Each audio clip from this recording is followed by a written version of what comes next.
یہ ایک 16-17 سالہ لڑکی کی کہانی ہے جسے آصف تنگ کرتے تھے اور اس کے گھر والے اسے پاگل سمجھتے تھے۔ اس لڑکی سے ایک لڑکا محبت بھی کرتا تھا جو اس پر جادو تک کروانے کو راضی ہو گیا تھا۔ اگر آپ نے اس کہانی کو شروع سے نہیں سنا تو ڈسکرپشن میں اس کا لنک آپ کو مل جائے گا۔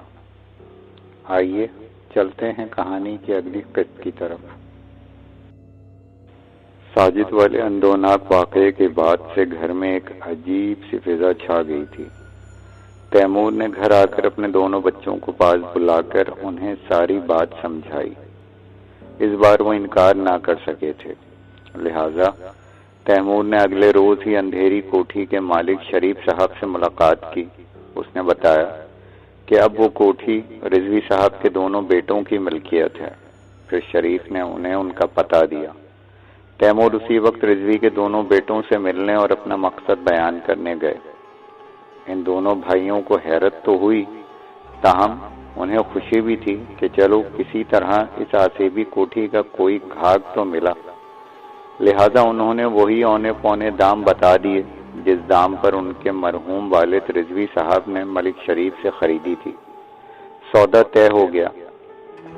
تیمور نے اندھیری کوٹھی کو قابل رہائش بنانے کے لیے چند مزدور لگا دیے۔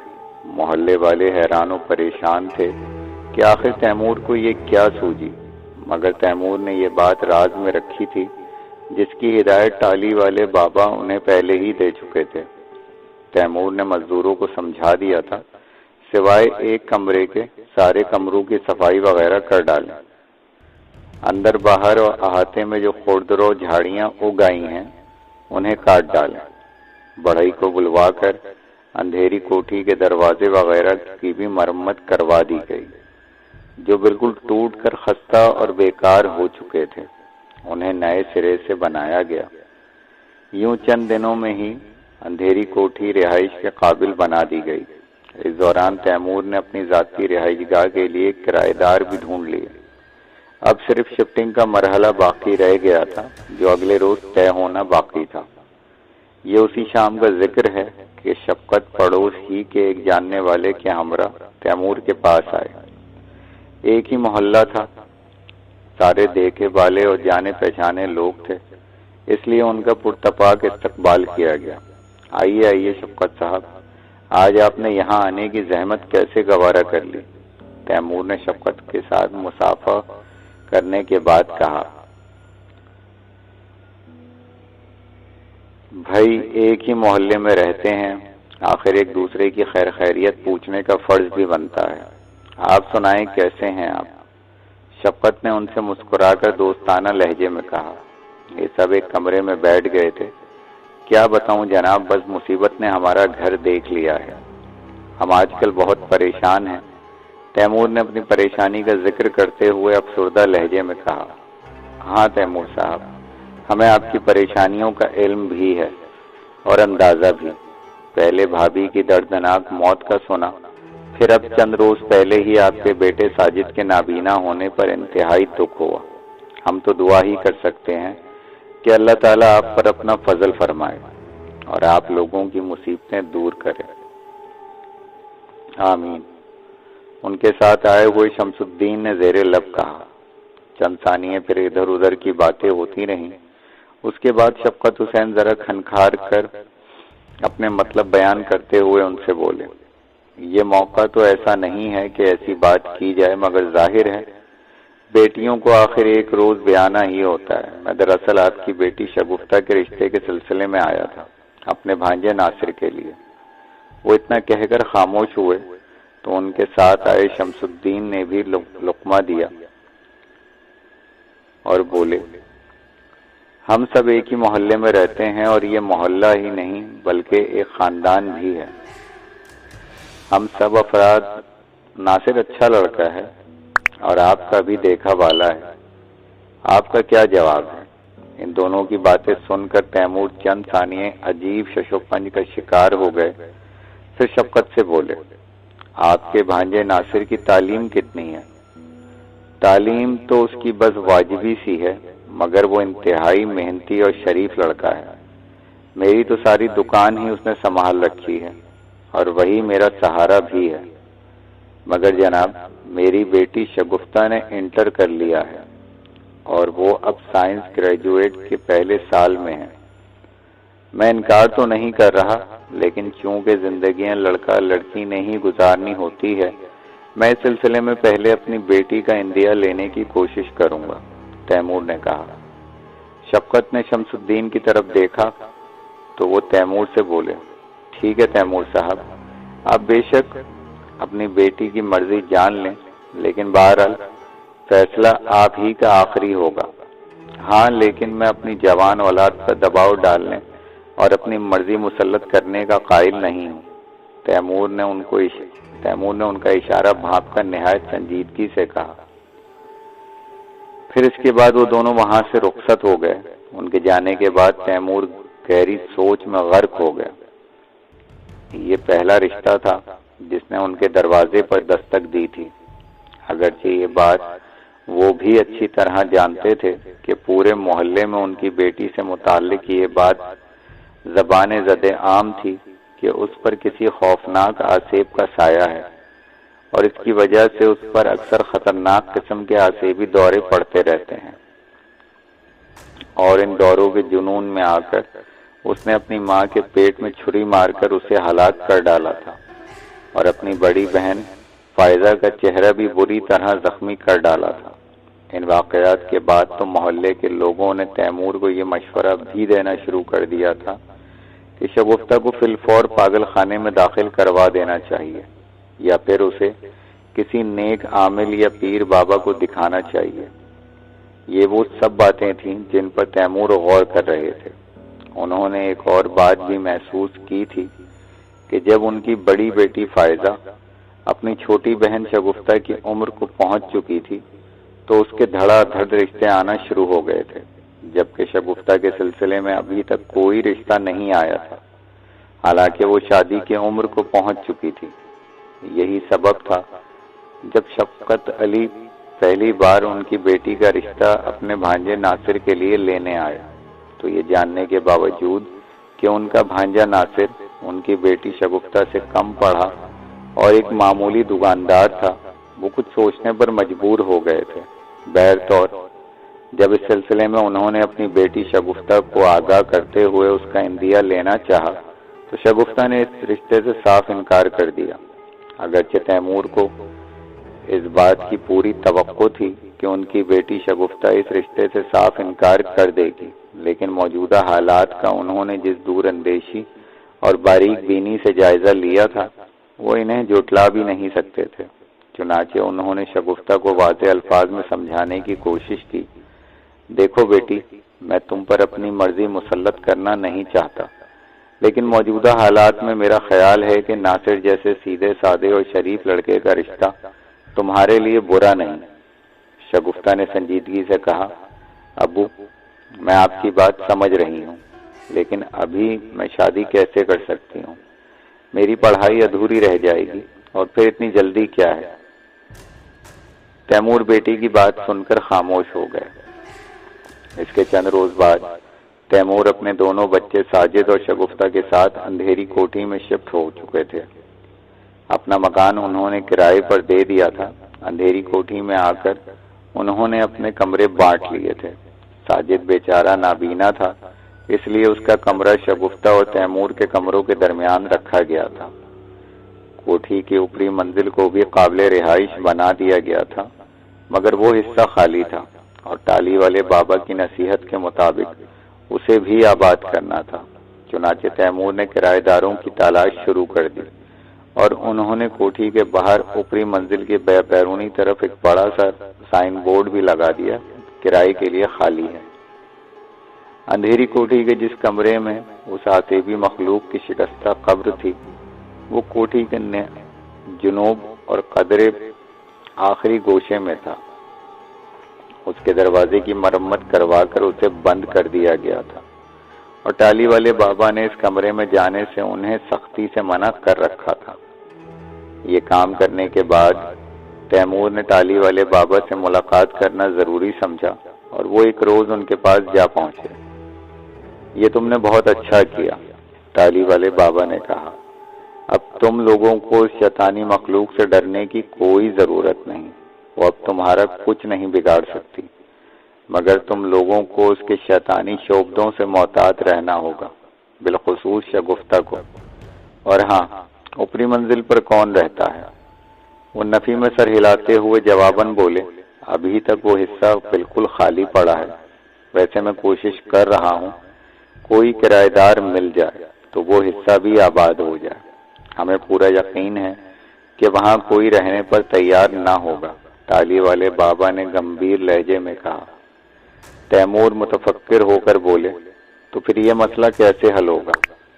اس کی بات پر بابا نے برملا کہا، تم اپنی بیٹی شگفتہ کی شادی کرنا ہوگی اور پھر وہ اپنے شوہر کے ساتھ اوپری منزل کو آباد کرے گی۔ لیکن بابا، ان حالات میں کون میری بیٹی سے شادی کرے گا؟ تیمور نے افسردہ لہجے میں کہا۔ اللہ تعالیٰ نے اس کا جوڑ پیدا کر رکھا ہوگا، تمہیں تلاش کرنا ہوگی۔ بابا، حقیقت یہ ہے کہ جب سے میری بیٹی شگفتہ ان پراسرار حالات کا شکار ہوئی ہے، لوگوں نے ہم سے ملنا جلنا تک چھوڑ دیا ہے۔ انہیں ڈر ہے کہ کہیں شگفتہ اپنی ماں اور بھائی کی طرح ہمیں بھی نقصان نہ پہنچا دے۔ اب جبکہ ہم سب اندھیری کوٹھی میں شفٹ ہوئے ہیں تو محلے کے رہنے والے دور پار کے رشتہ داروں اور دوستوں نے بھی ہم سے ملنا ترک کر دیا ہے۔ اب آپ ہی بتائیں، ان حالات میں کون میری بیٹی شگفتہ سے شادی کرے گا، اور وہ بھی گھر داماد بن کر اس آسیبی کوٹھی میں رہائش بھی اختیار کرے؟ اللہ کی ذات پہ بھروسہ رکھو، وہ بڑا مسبب الاسباب ہے، کوئی نہ کوئی ایسا رحم دل اور نیک لڑکا تمہیں مل جائے گا۔ اب تم جاؤ، یہ دوسرا عمل کرو، پھر میرے پاس آنا۔ بابا نے اتنا کہہ کر اپنی آنکھیں موند لیں۔ تیمور کو ہمیشہ کی طرح ٹالی والے بابا کی بات سے دلی اطمینان ہوا اور وہ خاموشی کے ساتھ واپس لوٹ آئے۔ اب وہ سوچ رہے تھے کہ ناصر کے سوا ایسا لڑکا انہیں اور کہیں نہیں مل سکتا جو ان حالات میں شگفتہ سے نہ صرف شادی کا خواہش مند تھا بلکہ نیک نیتی کے ساتھ اس کی مدد بھی کر سکتا تھا۔ لیکن مشکل یہ تھی کہ ناصر جیسے کم پڑھے لکھے لڑکے سے شادی پر شگفتہ بالکل تیار نہ تھی۔ بہرطور تیمور نے اسے آخری بار سمجھانے کا ارادہ کیا اور گھر کی طرف چل دیا۔ شفقت نے اپنے بھانجے ناصر کو بتا دیا تھا کہ تیمور نے شگفتہ کے سلسلے میں انہیں کیا جواب دیا ہے۔ ناصر نے مایوس ہو کر اپنے ماموں سے کہا، ماموں، شگفتہ شاید مجھ سے شادی پر رضامند نہ ہوگی۔ ہاں، اس کی تو مجھے بھی توقع ہے، شفقت پر خیال لہجے میں بولے۔ میرے دل کو تو اسی دن دھڑکا لگ گیا تھا جب تیمور صاحب نے ہم سے یہ کہا تھا کہ ان کی بیٹی تو خاصی پڑھی لکھی ہے اور اس کی تعلیم بھی ابھی جاری ہے، جبکہ تمہارا بھانجا ناصر مشکل سے مڈل پاس ہے۔ پھر شاید ہمارا دل رکھنے کی خاطر انہوں نے اپنی بیٹی کا اندیا لینے کے لیے ہمیں ٹال دیا۔ وہ اتنا کہہ کر خاموش ہوئے، مگر پھر دوسرے ہی لمحے ناصر کو تسلی دیتے ہوئے دوبارہ بولے، لیکن بیٹا تم فکر نہ کرو، شگفتہ ان دنوں جن حالات کا شکار ہے میں سمجھتا ہوں اس سے کوئی بھی شادی پر رضامند نہ ہوگا۔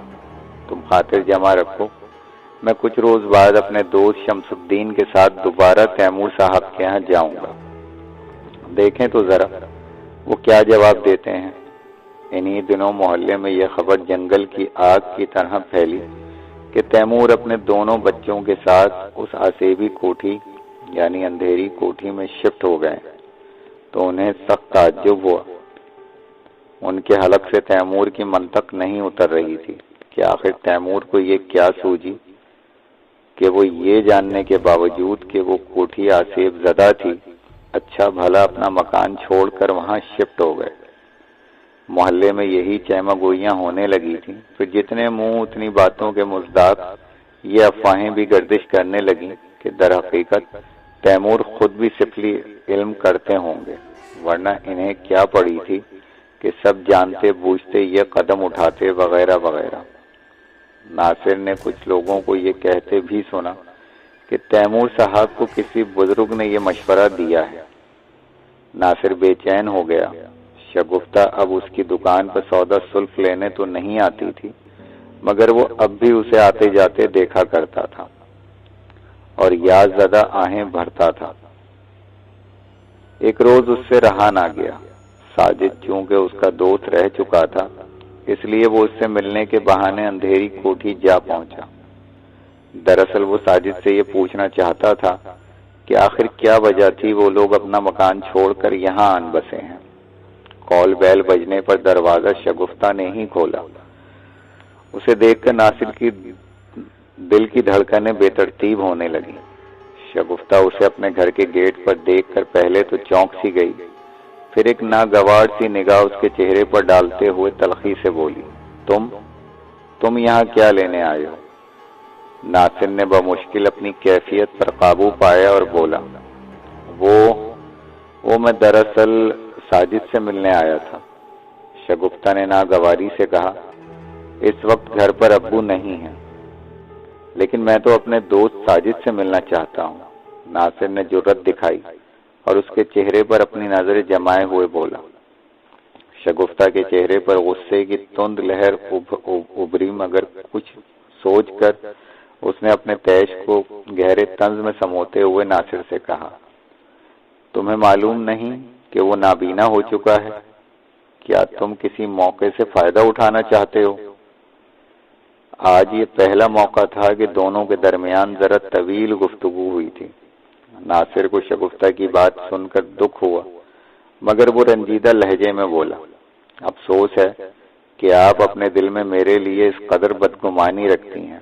میری سمجھ میں نہیں آتا کہ آخر آپ مسٹر ناصر، شگفتہ نے تلخی سے اس کی بات کاٹی، میرے پاس آپ کی تحمید سننے کے لیے فضول وقت نہیں ہے۔ ابو آ جائیں گے تو پھر آ کر اپنے دوست سے مل لینا۔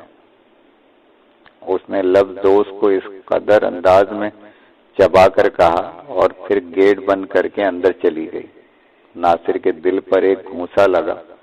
اسے شگفتہ کے اس رویے پہ ازحد افسوس ہوا تھا۔ پھر جب وہ اپنا دل محسوس کر وہاں سے لوٹنے لگا تو راستے میں ہی سامنے سے تیمور کی کار آتے دیکھ کر وہ جانے کیوں رک گیا۔ تیمور کی بھی اس پر نگاہ پڑ چکی تھی۔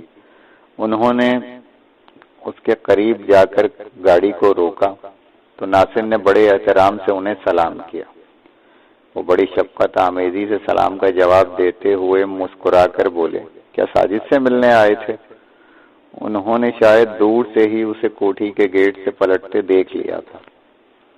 جی ہاں، مگر ناصر کچھ کہتے کہتے رک گیا۔ تیمور جیسے کچھ بھانپتے ہوئے کار سے اتر آئے اور مسکرا کر بولے، تمہیں شاید شگفتہ نے اندر آنے نہیں دیا ہوگا۔ ناصر کو ان کے رویے سے ذرا حوصلہ ملا تھا، لہذا اس نے اثبات میں سر ہلا دیا۔ تو تیمور بڑے شفیق مسکراہٹ کے ساتھ اس کو ساتھ لے کر آگے بڑھنے لگے۔ بے وقوف ہے وہ، آؤ میرے ساتھ بیٹھو گاڑی میں، یہ کہہ کر ڈرائیونگ سیٹ پر جا بیٹھے۔ ناصر ان کے مہربان رویے پر حیران پریشان سا ان کے برابر والی سیٹ کا دروازہ کھول کر اندر بیٹھ گیا۔ کار آگے بڑھی، پھر کوٹھی کے بیرونی گیٹ کے سامنے کھڑی ہو گئی۔ تیمور نے ہارن بجایا، گیٹ شگفتہ نے ہی کھولا۔ تیمور کار اندر لے آیا۔ شگفتہ نے اپنے باپ کے ساتھ ناصر کو بیٹھے دیکھا تو غصے سے سرخ ہو گئی، مگر کچھ بولی نہیں۔ تیمور گاڑی سے نیچے اتر آئے اور ساتھ میں ناصر بھی اتر آیا۔ شگفتہ نے ناصر پر ایک نفرت بھری نگاہ ڈالتے ہوئے باپ سے کہا، ابو، آپ ہر ایرے ویرے کو اٹھا لاتے ہیں، کیوں لائے ہیں اسے یہاں؟ نہیں بیٹی، بری بات، گھر آئے مہمان کے بارے میں ایسا نہیں کہتے، تیمور نے ملائمت سے اس کو کہا۔ مہمان، وہ تضحیک آمیز لہجے میں کہتی ہوئی اندر چلی گئی۔ ناصر نے اپنا سر جھکا کر تیمور سے کہا، انکل، میں پھر آ جاؤں گا۔ وہ یہ کہہ کر جانے لگا۔ تیمور نے اسے روک دیا۔ ٹھہرو، اس کی بات کا برا نہ مانو بیٹا،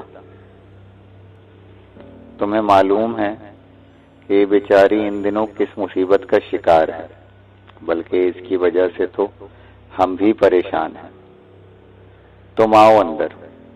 ناصر کو تیمور کا لہجہ کچھ تھوڑا سا الگ محسوس ہوا۔ وہ خاموشی سے ان کے ساتھ چلتا ہوا اندر آ گیا۔ ڈرائنگ روم خاصا آرام دہ اور کافی بڑا تھا۔ بیٹھو بیٹا، میں ابھی ساجد کو بھیجتا ہوں۔ وہ یہ کہہ کر ایک کمرے کی طرف بڑھے۔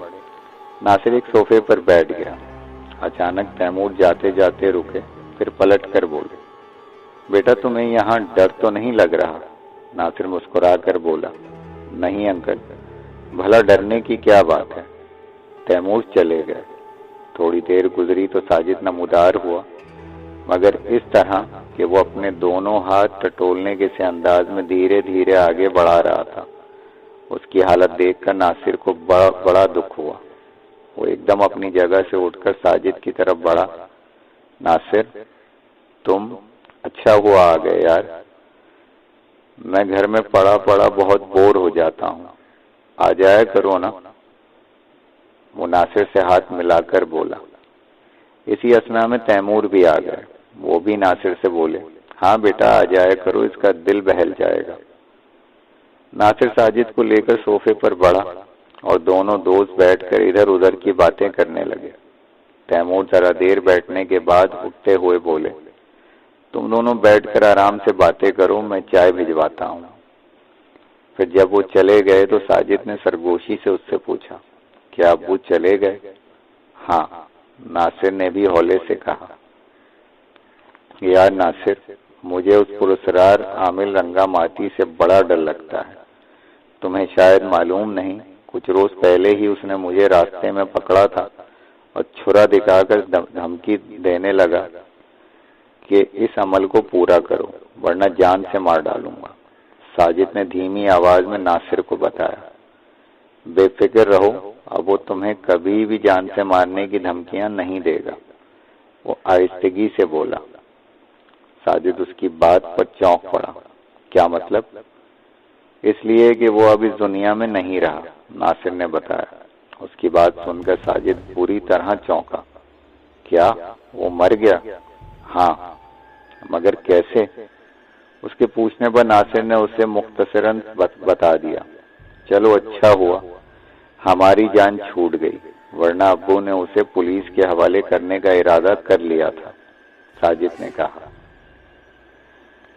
مگر ناصر کچھ اور ہی سوچ رہا تھا۔ تم چپ کیوں ہو گئے ناصر؟ اس کی خاموشی پر ساجد نے پوچھا۔ یار میں سوچ رہا تھا کہ اب کیا کریں، کیونکہ مجھے تو اس سے پوری امید تھی کہ وہ ضرور ایک نہ ایک دن تم لوگوں کو اس مصیبت سے نجات دلا دے گا۔ نہیں یار، وہ کمبخت کسی اور ہی چکر میں تھا، ساجد بولا۔ مجھے لگتا تھا کہ وہ ہمارے ذریعے اس بدرو کو قابو میں کرنا چاہتا تھا تاکہ اسے اپنے منفی اور سفلی مقاصد کے لیے استعمال کرے۔ لیکن ساجد اب کیا ہوگا؟ تمہاری بہن کے سر سے یہ مصیبت کس طرح ٹلے گی؟ مجھے تمہارے حالات پر بہت افسوس ہوتا ہے، ناصر نے ہمدردانہ لہجے میں کہا۔ ہاں یار، واقعی ہم اس بدرو کی وجہ سے بہت تنگ آ چکے ہیں، اس نے تو ہمارا جینا محال کر رکھا ہے۔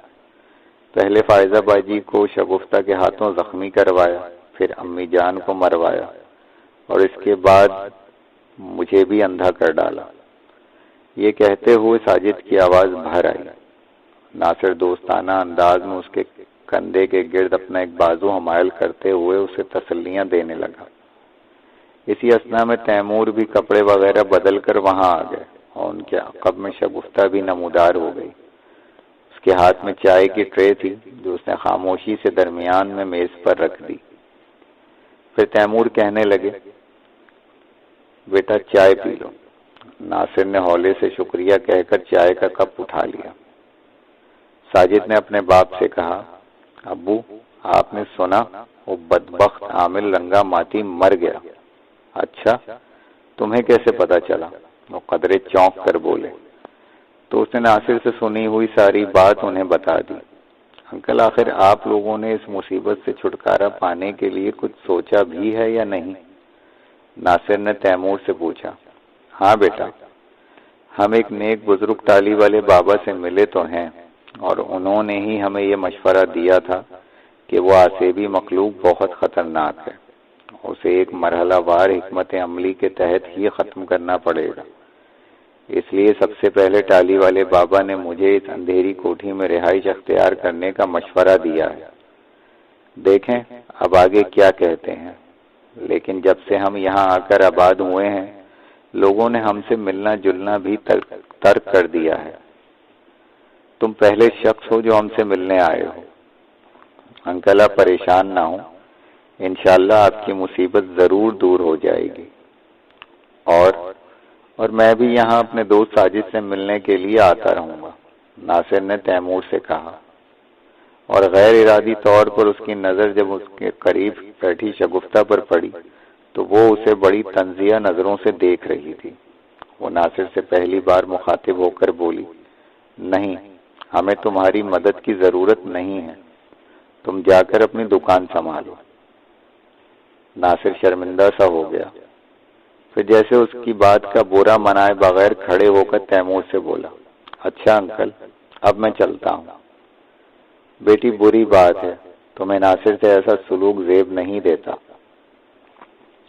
ناصر کے جانے کے بعد تیمور نے شگفتہ کو ٹوکتے ہوئے کہا، ابو، میں ناصر جیسے چھچورے لڑکوں سے اچھی طرح واقف ہوں، یہ دوسروں کی کمزوریوں سے فائدہ اٹھانے کی کوشش کرتے ہیں۔ اگر کوئی ہم سے نہیں ملتا تو بے شک نہ ملے، ہمیں کسی کی ہمدردی کی ضرورت نہیں۔ شگفتہ سے رہا نہ گیا، بالآخر اس نے اپنے دل کا غبار نکال دیا۔ تیمور نے قدرے سنجیدہ لہجے میں شگفتہ سے پوچھا، ناصر نے تم سے بھلا کس قسم کا چھچور پن کیا ہے؟ میں ہی نہیں، اسے سارا محلہ جانتا ہے، وہ ایک شریف اور محنتی لڑکا ہے۔ مگر ابو، ہمیں کسی کی ہمدردی کی ضرورت نہیں، وہ بولی۔ تیمور کے دل و دماغ میں ہنوز ٹالی والے بابا کی نصیحت گونج رہی تھی، لہذا وہ اس سے بولے، بیٹی، ہمیں لوگ اس وقت جن نازک حالات سے دوچار ہیں، ہمیں بعض کڑے فیصلے کرنا ہوں گے۔ یہ کہہ کر انہوں نے ٹالی والے بابا کی نصیحت کے بارے میں اسے صاف صاف بتا دیا کہ اس پراسرار آسیبی مصیبت سے چھٹکارا پانے کے لیے انہیں مرحلہ وار ان کے کہنے پر حرف بحرف عمل کرنا ہوگا، اور کوئی ایسا گھر داماد ڈھونڈنا پڑے گا جو اس سے شادی کے بعد کوٹھی کی اوپری منزل کو آباد کرے۔ تو ٹھیک ہے ابو، کیا پھر ایک ناصر ہی رہ گیا ہے گھر داماد بنانے کے لیے؟ شگفتہ نے باپ کی ساری بات سننے کے بعد کسی قدر تلخی سے کہا، تو پھر اور کون شادی کرے گا ان حالات میں تم سے؟ تیمور کو بھی بیٹی کی فضول ضد پر غصہ آ گیا، مگر پھر بیٹی کی آنکھوں میں آنسو دیکھ کر انہوں نے خود پر قابو پایا اور بڑے پیار سے اس کے سر پر ہاتھ پھیر کر کہا، سوری بیٹا، میں نے پریشانی میں تمہیں ڈانٹ دیا۔ کوئی بات نہیں ابو، شگفتہ دوپٹے کے پلو سے اپنے آنسو پوچھتے ہوئے دھیرے سے بولی، دیکھو بیٹی، ہمیں حالات کے مطابق چلنا ہوگا۔ پھر ناصر میں کیا برائی ہے؟ فقط یہ کہ وہ تم سے کم پڑھا لکھا ہے، مگر یہ کوئی اتنا بڑا عیب نہیں۔ پھر تم اپنے حالات بھی دیکھو، ناصر کے دل میں ہماری مدد کرنے کا ایک جذبہ ہے، وہ نیک اور شریف لڑکا ہے اور محنتی بھی۔ پھر سب سے بڑی بات یہ کہ وہ تم سب سے بہت محبت کرتا ہے۔ میرا دل کہتا ہے کہ تمہاری اس کے ساتھ اچھی زندگی گزرے گی۔ پلیز بیٹی ہاں کر دو، ایسا نہ ہو کہ وقت گزر جائے۔ شگفتہ سے اپنی بات کی یہ حالت دیکھی نہ گئی، وہ ساری بات سمجھ رہی تھی اور اس وقت کو بھی کوس رہی تھی جب اس منحوس آسیب نے اس کے گھر ڈیرا ڈال دیا تھا، اور پھر آہستہ آہستہ حالات اس قدر مخدوش ہوتے چلے گئے کہ وہ خود مجرم بن کر رہ گئی۔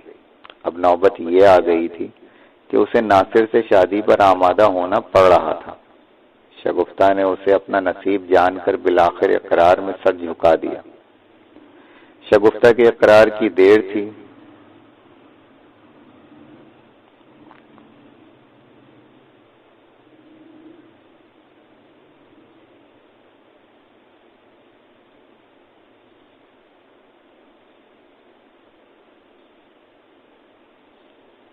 شگفتہ کے اقرار کرنے کی دیر تھی کہ تیمور نے ناصر کے ماموں شفقت کے دوست شمس الدین سے ملاقات کر کے انہیں اشارہ دے دیا۔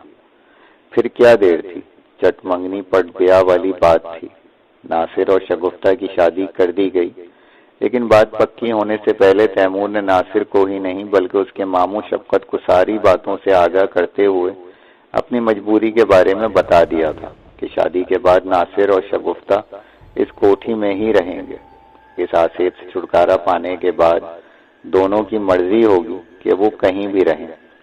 شفقت اور ناصر کو کوئی اعتراض نہ ہوا۔ یوں یہ دوسرا مرحلہ بھی خوش اسلوبی کے ساتھ طے پا گیا۔ ناصر اپنی محبت کو پا کر خوشی سے نہال ہو گیا تھا۔ اسے یقین ہی نہیں آ رہا تھا کہ اس کی شادی شگفتہ سے ہو گئی تھی۔ اس شادی میں بہت تھوڑے سے لوگوں نے شرکت کی تھی۔ دونوں کا کمرہ کوٹھی کی اوپری منزل میں سجا دیا گیا تھا۔ رات 12 بجے کا وقت تھا اور شگفتہ دلہن بنی حجلہ عروسی میں بیٹھی تھی۔ اس کا چہرہ آنسوؤں سے تر تھا جو اس کی شہابی رخساروں سے یوں بہ رہے تھے جیسے اس کے ارمانوں کا خون کر دیا گیا ہو۔ وہ اپنے نصیب پر رو رہی تھی۔ ناصر ابھی کمرے میں نہیں آیا تھا، مگر شگفتہ وہ نو بیاتہ دلہن تھی جس کے دل میں اپنے مجازی خدا کے لیے انتظار کی ذرا سی بھی بے چینی نہ تھی۔ اب کیا ہو سکتا تھا؟ وہ اس کی دلہن بن چکی تھی۔ ناصر اس کا شوہر تھا اور وہ اس کی بیوی۔ اسے اب بہر صورت یہ رشتہ نبھانا تھا۔ سر جھکائے آپ دیدہ چہرے کے ساتھ گٹری بنی بیٹھی تھی کہ دروازے پر آہٹ سی ہوئی۔ وہ سمجھ گئی کہ اس کا دولہا یعنی ناصر اندر داخل ہوا ہے۔ نو بیاہتا دلہن کے فطری احساس تلے مارے شرم کے اس کا دل بے طرح دھڑکنے لگا۔ پھر قدموں کی چاپ ابھری، کوئی دھیرے دھیرے چلتا ہوا بیڈ کی طرف بڑھ رہا تھا۔ اس کے بیڈ پر اسے کسی کے دھنس کر بیٹھنے کا احساس ہوا۔ پھر ایک ہاتھ نے دھیرے سے اس کا گھونگھٹ ہٹایا اور اس کا چہرہ اپنے ہاتھ سے اوپر کیا۔ ایسے موقعوں پر کسی بھی نوبیاتا دلہن کا دل مسرت و شادمانی سے لبریز ہوتا ہے، لیکن شگفتہ کے دل نفرت کے شعلوں سے سلگ اٹھا۔ وہ یہ سمجھ رہی تھی کہ ناصر نے ان کی کمزوریوں سے خوب فائدہ اٹھایا ہے، لہذا اس نے مسکرانا تو درکنار ایک عام نگاہ بھی اس پر نہیں ڈالی، لیکن پھر دوسرے ہی لمحے اس نے سوچا کہ ناصر کو وہ بھی خوش نہیں رہنے دے گی اور وہ اس کی جھکی ہوئی نگاہوں کو نئی نویلی دلہن کی شرم سے تعبیر نہ کرے، لہذا اس نے ایک دم آنکھیں کھول لی۔ ان آنکھوں میں ناصر کے لیے نفرت کے شعلوں کے سوا کچھ نہ تھا، مگر دوسرے ہی لمحے جیسے شگفتہ کی سانسیں سینے میں اٹک گئیں۔ اس کے سامنے ناصر کا چہرہ نہیں تھا، بلکہ وہ تو ایک مکروہ چہرہ تھا، وہ گھناؤنا اور آسیبی مخلوق کا بھیانک چہرہ۔ اس نے ایک زوردار چیخ ماری اور ناصر کو پرے دھکیل دیا۔ ناصر کے روپ میں وہ بھیانک آسیبی چہرہ اس کی طرف اپنے بغیر پپوٹوں والی آنکھوں سے گھور کر مسکرا رہا تھا۔ شگفتہ اپنا اصل دشمن اسے ہی سمجھتی تھی، جس کی وجہ سے اسے آج یہ دن دیکھنے پڑ رہے تھے۔ بار بار ایک ہی طرح کے پراسرار حالات سے گزرنے کے بعد انسان فطری طور پر عادی ہو جاتا ہے، اور شگفتہ کا دل پہلے ہی نفرت کے احساس تلے بھرا ہوا تھا۔ یہی سبب تھا کہ اب اس کے اندر خوف سے زیادہ اس نفرت انگیزی نے لے لی تھی۔ چنانچہ جیسے ہی وہ بھیانک چہرہ ناصر کے روپ میں اس کی طرف اپنے کٹے ہوئے ہونٹوں سے لمبے لمبے دانتوں کی نمائش کرتا ہوا اسے دبوچنے کے لیے لپکا، شگفتہ نے کمال ہمت اور پھرتی سے بیڈ سائڈ ٹیبل پر دھرے دودھ کے نصف بھرے گلاس کا بھاری جگ اٹھایا اور آؤ دیکھا نہ تاؤ اور اپنی طرف بڑھتے ہوئے اس بھیانک چہرے کے سر پر دے مارا۔